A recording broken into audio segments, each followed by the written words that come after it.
Conectas Podcast.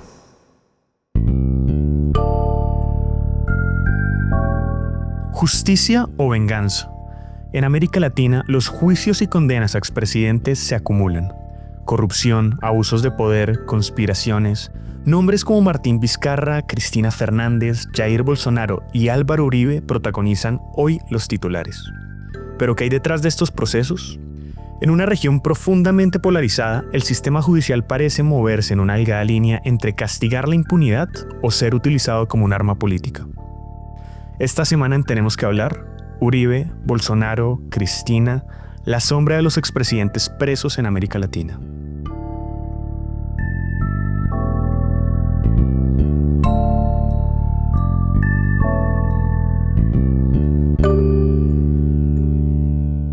Hola, soy Juan David Olmos, hoy sustituyendo al habitual anfitrión de este podcast, Mauricio Sáenz, y les doy la bienvenida a un nuevo episodio de este podcast semanal en el que abordamos diversos temas de América Latina porque tenemos que hablar. Conectas Podcast presenta Tenemos que hablar. El análisis semanal para comprender la actualidad de América Latina, Realizado por la mesa editorial de Conectas, la plataforma periodística con miembros en 19 países de la región. Con estos comportamientos queda claro también que afectó gravemente el bien jurídico de la Administración de Justicia. El bien protegido tanto por el delito de soborno en la actuación penal como por fraude procesal. Escuchamos el momento del veredicto al expresidente colombiano Álvaro Uribe el 29 de julio, en una lectura de fallo que duró más de 11 horas. Uribe fue encontrado culpable por soborno de testigos y fraude procesal. Por estos delitos, una jueza lo condenó a 12 años de prisión domiciliaria. Pero su caso no es ni el primero ni el último en América Latina. En los últimos meses hemos visto un desfile de expresidentes en el banquillo de los acusados. Y para hablar de esto me acompaña hoy Carlos Gutiérrez, editor de Conectas, con entrevistas a expertos y un análisis profundo de cada caso. Carlos, qué bueno tenerte acá. Gracias, Juan David. Pues es un gusto estar nuevamente en este espacio y bienvenido. Y pues bueno, lo que está pasando con los expresidentes en la región es efectivamente un fenómeno sin precedentes. Hay varios, como dices, que han ido a juicio. Estamos hablando de una lista que incluye a Cristina Fernández de Kirchner en Argentina, a Jair Bolsonaro en Brasil, a Álvaro Uribe en Colombia. Y esos son quizás los casos más sonados, pero solo esta semana hubo 2 fallos judiciales que involucraron a 2 expresidentes más. Martín Vizcarra en Perú, a quien le dictaron prisión preventiva por una investigación por presunta corrupción, y Jimmy Morales en Guatemala, a quien un juez ordenó investigar por el caso de 41 niñas muertas en un orfanato estatal en medio de un incendio. Y hay otros muchos más. También están Ricardo Martinelli en Panamá, Juan Orlando Hernández en Honduras, entre otros, porque la lista es verdaderamente larga. Así es. Y si bien cada caso es distinto, lo que los une es que todos están en el centro de debates que mezclan justicia, política, polarización y un cuestionamiento al poder judicial. La pregunta es, ¿por qué estamos viendo tantos expresidentes en problemas judiciales? Mira, algunos analistas coinciden en que estamos viviendo un cambio de época. Hace unas décadas los expresidentes eran intocables y hoy no. Hoy vemos fiscales, jueces y tribunales que se atreven a llamarlos a cuentas. Rodrigo Primni, investigador de justicia en Colombia, me decía algo importante, que estamos viendo un sistema judicial que en algunos casos está tratando de que los poderosos rindan cuentas, pero en otros ese mismo sistema puede ser manipulado para eliminar enemigos políticos. Creo que estamos ante un nuevo escenario en donde hay realidades diferenciadas. Que sí hay un nuevo escenario en el sentido de que en el pasado era raro un presidente que en América Latina terminara juzgado. Casi que el caso que había eran los casos en el Perú, el caso de Fujimori primero y luego el caso de otros presidentes por corrupción. Y ahora vemos en distintos países. Entonces sí hay como una llevada a los tribunales de presidentes y expresidentes más usual que en el pasado. Lo que creo es que no todos los casos son iguales, que en algunos es, digamos, realmente algo positivo de presidentes que cometen delitos, atropellos y entonces son juzgados y sancionados. Caso de Fujimori en el Perú, etcétera. Y otros casos son casos de uso político del sistema judicial. Yo creo que es un poco lo que sucedió con Lula en Brasil que el caso tenía muchas irregularidades y luego el juez Moro terminó de ministro de Justicia de Bolsonaro, que era como la confesión de esto lo hice por razones políticas, o el caso de Arévalo en Guatemala. Y en eso que anunció Uprimi, yo creo que está el dilema. ¿Cómo sabemos, Carlos, si estamos frente a casos donde verdaderamente se aplica la justicia o donde hay una revancha política? ¿Es limpieza institucional o esto que llaman lawfare, como dicen muchos acusados? Pues mira, como dice Rodrigo Primni, es importante analizar cada caso con detalle, porque hay expresidentes que claramente cometieron delitos como corrupción, violaciones a derechos humanos o incluso enriquecimiento ilícito, pero también hay quienes parecen estar en el ojo del huracán más por razones políticas que por hechos comprobables. Oye, ya que Uprimi mencionaba a Alberto Fujimori, parece que hay una especie de colección de expresidentes juzgados o presos en Perú, ¿no? Perú es muy importante. Su juicio más emblemático es el de Fujimori porque luchó contra el terrorismo y la corrupción, pero terminó siendo juzgado por crímenes de lesa humanidad y condenado a 25 años, aunque liberado en 2023 por el Tribunal Constitucional. Falleció en 2024. También está Alejandro Toledo, que fue extraditado desde Estados Unidos, Ollanta Humala, que también fue procesado, Pedro Castillo, que fue destituido y está preso, y ya lo mencionabas tú antes, Martín Vizcarra, a quien enviaron a prisión preventiva en medio de un proceso por presunta corrupción cuando era gobernador de Moquegua hace 10 años. Sí, y eso genera un problema institucional muy grave, ¿no? Porque se pierde la confianza en el cargo del presidente. Bueno, Perú es la definición misma de la crisis institucional. Sí, como me dijo Anabella Buzo, académica argentina de la Universidad Nacional de Rosario, hay una judicialización de la política muy fuerte donde todo lo que se hace desde el poder puede terminar usándose en su contra. Ella insiste en que debemos apostar por transparentar el ejercicio de la justicia, más en el caso de los expresidentes.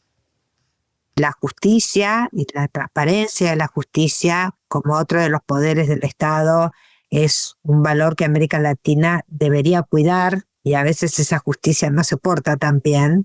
La política ha dejado bastante que desear, también por eso tenemos múltiples crisis y también muchas veces ambos poderes, tanto los ejecutivos como el Poder Judicial, intentan paralizar la acción de los congresos, que es el poder legislativo. Hablemos del caso de Argentina, Carlos, porque allá la situación de Cristina Fernández de Kirchner me parece que es muy especial.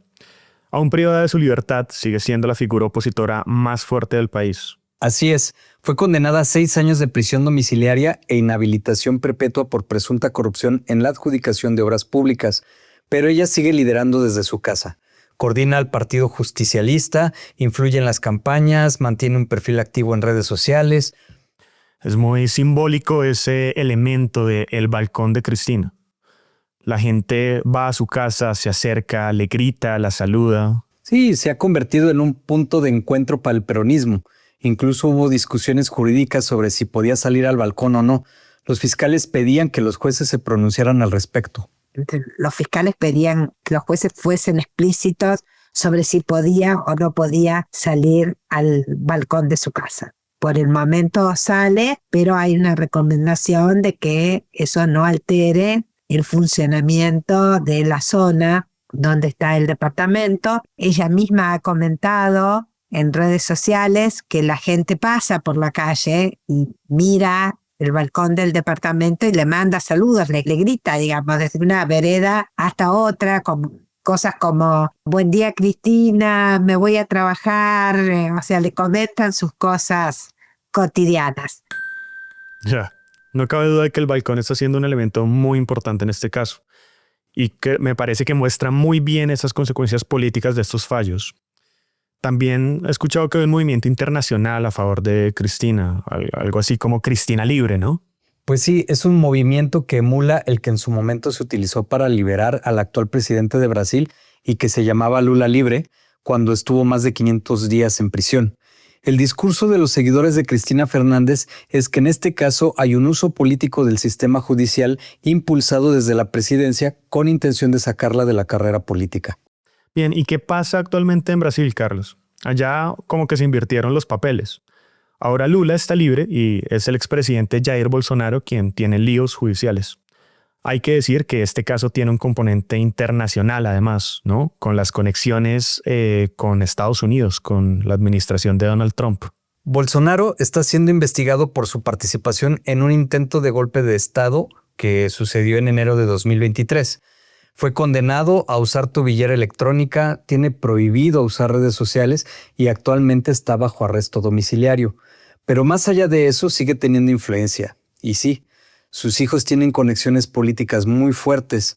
Según la prensa, Eduardo Bolsonaro, por ejemplo, habría instado a Trump para que impusiera aranceles contra Brasil como forma de presión para liberar a su padre. Ha sido evidente la presión de Trump contra la justicia brasileña por el caso de Bolsonaro. El Departamento de Estado señaló al juez Moraes de silenciar a la oposición y de amenazar a la democracia. Además de eso, lo sancionó. También en el caso de Uribe, Marco Rubio señaló que el fallo estaba politizado. Eso revela hasta qué punto la política latinoamericana puede estar entrelazada con movimientos globales. Y también deslegitima procesos judiciales, porque si un caso es tan politizado con actores internacionales metidos, pierde fuerza la idea de que es justicia imparcial. Sí, y ya que tocamos ese tema, ¿por qué no hablamos, Carlos, de lo que pasa en Colombia con Álvaro Uribe Vélez?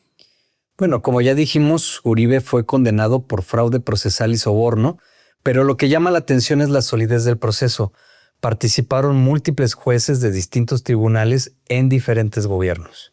No se puede decir que haya sido una vendetta política del actual presidente Gustavo Petro, como algunos lo han mencionado, pues porque el proceso comenzó durante la administración de Santos, siguió con la de Duque y se consolidó durante el gobierno actual. Pero sí es claro que la sociedad colombiana ha reaccionado de una manera completamente polarizada. Sí, como ocurre con todos estos casos, y aunque Uribe ya no tiene el 70% de popularidad de antes, sigue teniendo una base sólida. Su condena provocó movilizaciones en las calles. Ahora, con la apelación en curso, el país está a la expectativa. Si lo absuelven, habrá protestas, y si confirman la condena, también. Es un caso que, como dice la analista política y columnista del Espectador, Elizabeth Ungar, genera muchísima ansiedad e incertidumbre. En la medida en que la justicia está siendo atacada sistemáticamente en muchos países, que los jueces están corriendo peligro, etcétera, etcétera, yo creo que la rama judicial está respondiéndole a muchos sectores ciudadanos que dicen que se haga justicia. Siento que muchos sectores de la sociedad, de la sociedad civil, de la ciudadanía, está pidiendo precisamente el respeto a la independencia de poderes, que se ha visto muy amenazada incluso en Colombia. Mira, muy de acuerdo con eso que dice Ungar, y me parece que nos lleva a una pregunta clave, y es ¿cómo está afectando esto a la democracia? Mira, según el Latin American Risk Report, si todos los expresidentes terminan perseguidos, corre el riesgo de que se genere un incentivo indeseable, que se aferren al poder. ¿Por qué Nayib Bukele o Nicolás Maduro se arriesgarían a soltar el poder si creen que les espera la cárcel? Claro, y está la otra cara por el otro lado.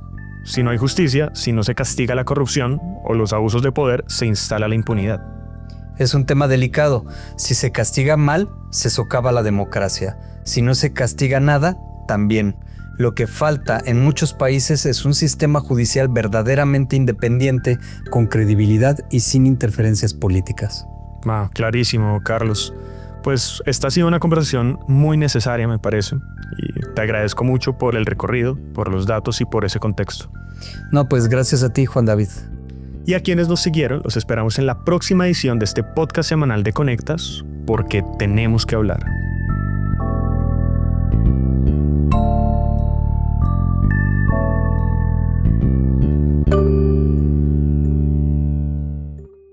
Para conocer a profundidad más contenidos de análisis sobre las Américas, visítanos en www.conectas.org. Escúchanos cada semana en Spotify, YouTube, Apple y Google Podcasts. Activa las notificaciones y déjanos tus comentarios porque en Latinoamérica tenemos que hablar.